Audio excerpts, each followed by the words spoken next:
Njerëz të ndryshëm të cilët e kanë derdhin e tyre Kur'anin famlar, të mësuarin e tij dhe zbatimin e orientimeve dhe udhëzimeve të tij, por me të ata të cilët e braktisin, i kthejnë shpinën, nuk i japin kohën e merituar dhe Zoti po shtron nëpërmjet këtij libri të tjerë.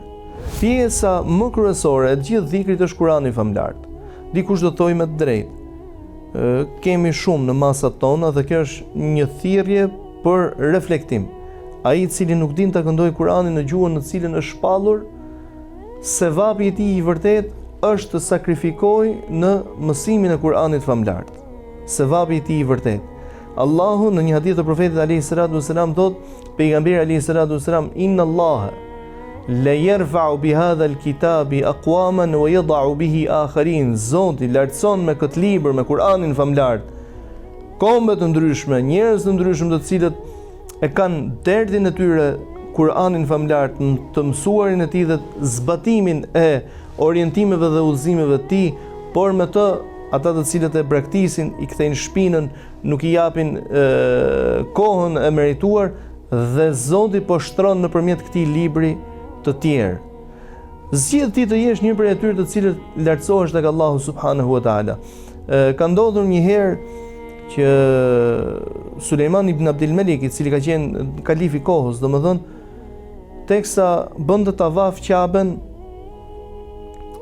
pa një person rreth të cilit mblidhen të bojnë njerëzit aty në Ka'be për t'i bërë pyetje të ndryshme dhe pyetje dhe tha, kush është ky? Tha, ky është dietari i Mekës, Ata ibn Abi Rabah. Thot, u afrua dhe ç'të shihte. Rrobat e tij ishin më shumë se sa modeste. Pamja e tij fizike nuk ishte ndonjë pamje hishme, domethënë tërheqëse, thon ndryshe, por edhe në fizikun e tij, por edhe në paraqitjen e tij nuk ishte ndonjë gjë e veçantë që të tërhiqte domethënë shikimin e të tjerëve apo vëmendjen e tyre. Pasi u përshëndet me të, pra pasi e dëgjoi, u përshëndet me të, e pyeti dhe i thot, si e ke arritur këtë grad? Thot, me mund dhe sakrificë, e kërkim, e hulumtim në oqeanin e diturive të Allahut, të cilat i ka zbritur në këtë tokë për ne, në fenë e tij, në librin e tij, në sunetin e profetit, plot 30 vite. U thot bijve, shikoni o bijtë e mi, se ku është pushteti i vërtet. Pra ky është pushteti i vërtet.